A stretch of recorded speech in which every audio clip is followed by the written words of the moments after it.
me, Claire Baker, former Clutterholic, bringing you a video today in which I'm just going to share with you some of the comments that people are putting with the videos that you've seen so far. Because if there's one thing that's really important to me, both as a former Clutterholic and as somebody who is helping Clutterholics right now to clear their clutter, the important thing I think is that we share our experiences. Because I don't know about you, but when I had my clutter challenge, it was an extremely lonely place to be. I could be this outgoing social person when I was outside the front door, but when I was at home stuck with the clutter, that's how it felt. It was an extremely depressing place to be. My home was not a place to recharge. It wasn't a place of comfort. It wasn't a place even of safety. It was a place that reminded me that I felt like a failure. It reminded me of all the unmet hopes and dreams that I had got. It made me feel guilty for wasting money, wasting time, wasting space. And it was a constant reminder that my life was not how I wanted it to be and how I had imagined it would be. In that space, I was very alone because I didn't want to share it with anybody. I didn't want anybody to see it. I didn't invite people into my home. So that loneliness really grew and grew and grew. Not that anybody that I saw at work or outside of my home would necessarily have known that. I was almost a Jekyll and Hyde type person. So when I started to discover the clutter clearing process and I started to test it and try it out on other clutterholics, suddenly the sharing and the stories and the experiences were real aha moments. Because I realised it's not just me. It might be they have a different home. It might be they live in a completely different place. It might be that the contents of their clutter are different. But you know what? The experiences and the feelings and the lack of support from others is a common thread. So if we can talk about it more, yes, I know talking about it won't change it. I've met many clutterholics who understand their clutter at quite a deep level, yet they still struggle with actually clearing it and doing the doing. So again, talking about it rather than just watching the TV programs, which can make us feel worse because we think, oh, even that hoarder has managed to clear their clutter and I can't clear my clutter and I don't consider myself a hoarder. Or it can make us go, oh, well, I'm not that bad, so it's okay. I can ignore it for a bit longer. But you must know that the hoarding programs are rarely a long-term success. I have numerous times I have been called by people who have been on those TV programs and they have said, I understand why it doesn't work.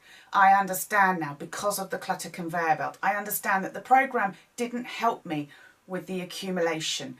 They only helped me with the clutter clearing end and the organisation end and even or area. And even in some cases, all they did was put my clutter in storage for 6 months and paid for it. And I convinced myself that I'd managed to be able to go to the storage facility, go through the clutter in those 6 months. And actually, all I'd done is replace the clutter in my home because of the accumulation end of the conveyor belt. And I had all that stuff in storage. So I couldn't even bring it home because my home was full with new clutter. And again, so the cycle begins. So talking about this and just getting these basics in place makes a big difference. A huge comfort I found when I started testing the clutter clearing process with willing clutterholics who were prepared to try it out as a last resort, but thankfully the last resort worked. So yes, so thank you for doing the sharing, for leaving the comments, because I am sure not only is it great for me to hear people's experiences and that they are brave enough to share, but also for people who watch the videos in the future, they will be able to see that they are not alone, and that what they are experiencing is normal. And therefore, if what they're experiencing is normal, it can give people hope where otherwise they might have been close to giving up even trying. Okay, so thank you if you left comments. So a few of the ones that have been left. Major, I think that's how you pronounce your name, apologies if that's wrong. She says, thank you for offering this course. So for the questions that I asked, you're very welcome by the way. For the questions I asked, I asked in the conveyor belt video, which area have you been concentrating on of your conveyor belt? So Major said, for a long time I concentrated on the organisation part of the conveyor belt. I would declutter by sorting things, and while some made their way out of the house, off the conveyor belt, I usually got frustrated and ended up with piles I didn't know what to do with. Then it was easier to just ignore the sorted leftover piles. Yep. So again, that happens when we're not actually making a decision. Although we are making a decision because we end up with piles of things we don't know what to do with and ignore them. Clutter clearing process, by the way, when we do that in a few days' time, you will learn how to deal with the things that you don't know what to do with. Because we're not going to sort our clutter based on keep, chuck, charity or recycle. We're going to have 7 choices about what to do with our clutter. Major, stick with the videos and you'll find out what to do with those things you don't know what to do with. Second question I asked was, which area of the conveyor belt have you ignored? Major said, I used to ignore how the stuff accumulated. I am not a shopper, great, but people would give me clothes or stuff for crafts. Oh, you can never have too much stuff for crafts. And we can all, and again, if we're into crafts, we are creative people. And so therefore we will see things in the craft shops, or people will give us things for crafts, and we think, oh, I know what I could do with that. So I feel your challenge there. I was bad at saying no. Yes, we don't like to appear rude, do we? I also had trouble with inherited things. It took me a while to realise that my home can't handle a constant trickle of stuff, since I don't want to spend a lot of time getting it out again. Brilliant. Easier to not take things home in the first place. Absolutely. It's what I call the Great Aunt Maud dilemma. Great Aunt Maud gives you a vase for your birthday, for an anniversary, for anything. And you don't like the vase that Great Aunt Maud gave you, but because Great Aunt Maud gave it to you, you feel that you should keep it. So Great Aunt Maud's vase takes up space. The only problem is that actually we don't like it, we don't use it, it's never out on display, and it sits in the cupboard and gathers dust. And people will keep Great Aunt Maud's vase because they feel that they should. And my question is always, okay, so Great Aunt Maud gave you something you don't like, that you're not going to use, will not be out on display, but is taking up valuable space in your home. So my question is, how often does Great Aunt Maud come to your home? Well, the answer is probably never, especially if we've got clutter. And the second question then is, even if Great Aunt Maud did come to your home, is Great Aunt Maud the kind of person who will comment about, well, where's that vase I bought you? And to be quite honest, if Great Aunt Maud is asking you where the vase she bought you is, she sounds like the kind of person who is never going to be happy, who is always going to be questioning things, and is never going to make you feel good. So does it really matter if Great Aunt Maud is told, well, thank you, Great Aunt Maud, I didn't like the vase, so I gave it away to charity, or I gave it to somebody who actually liked it, or I didn't keep it because I already had a lot, but thank you for the thought. So again, if we think through the thought, very often we find that the should is not necessarily founded in a place where an experience will happen where the should becomes an issue. Does that make sense? So yeah, but again, don't worry. understand this, Maja. And then third, what can we do right now to make a difference? And she said, I need a routine for getting things out of the house. Preferably something small I can do daily, since I'll forget if it's not a daily habit. Stick with the videos because we're going to deal with that in the clutter clearing process. There are precisely things that you can do daily. There are still piles that need handling. I could either set a timer for 15 minutes a day and go through the things one by one, or handle one item a day. Do whichever works for you. I am not going to sort them again, great, but just do whatever needs to be done to get things out the house. Yay! So again, it's a very small shift, but when I work with clients, I talk about the fact it's not the size of what we're doing necessarily, it's the significance of the shift. So even if we shift to, yes, I might use that, I could use that, but I don't know when, so I'll let it go. That is a huge, significant shift. So well done. Thank you for sharing. Kate says, hi Claire. Hi Kate. Thank you very much for sharing your wisdom. This is brilliant. Yay. So her answer to the question first, which area have you been concentrating on? The area I've concentrated on is organisation. However, that includes organising stuff into piles. Kate meet Maja, Maja meet Kate. And bags, which then lie around for weeks and the majority of which do not make it out the front door. It's like it's been written again, isn't it, by another person? What area have you ignored?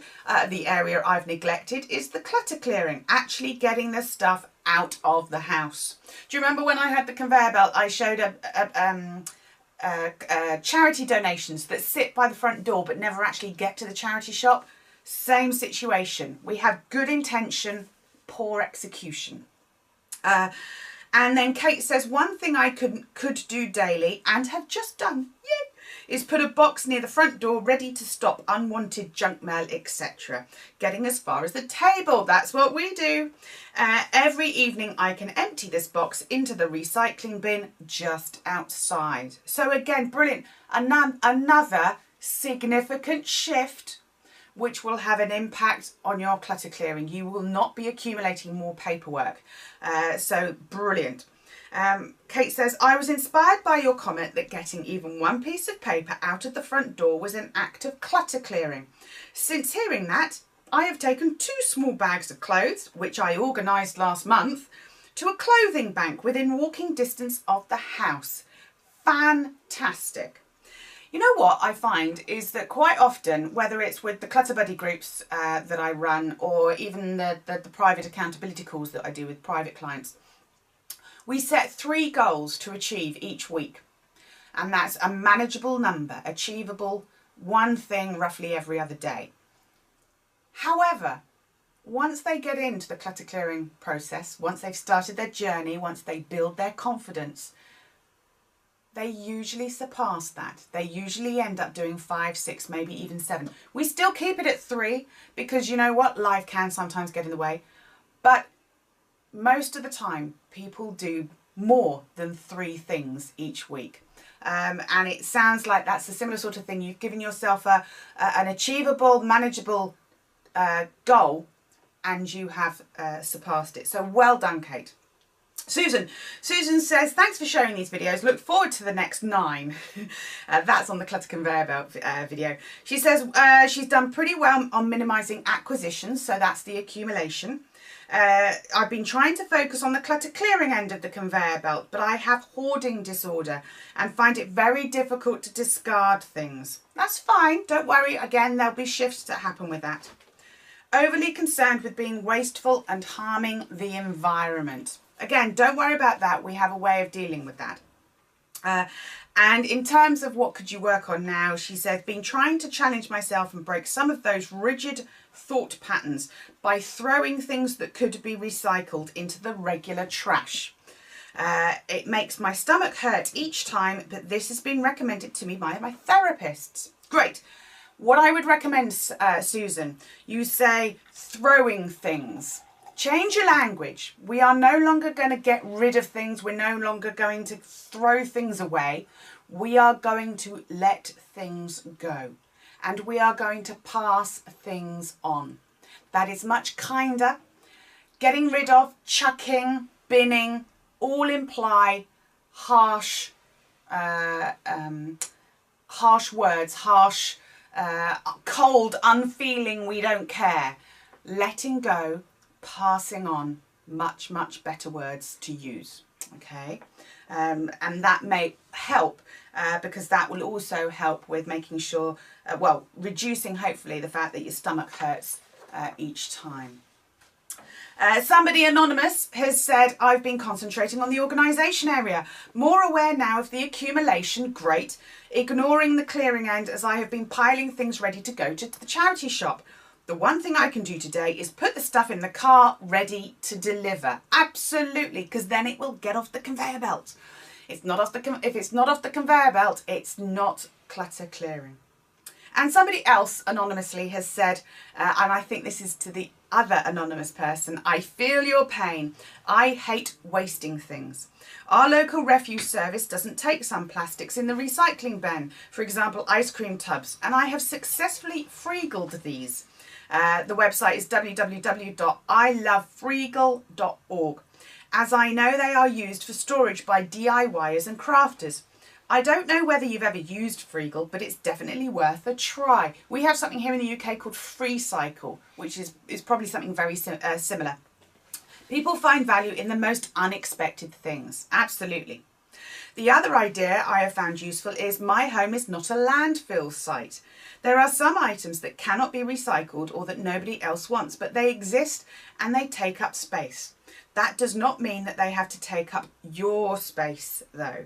Very well said, Anna, whoever's left this comment. Again, that's that idea of just because I like it doesn't mean I need to keep it. I don't need to own it. Let's pass it on to somebody who can use it for the purpose for which it was made, or for a purpose for which it can be used, because we're passing that on.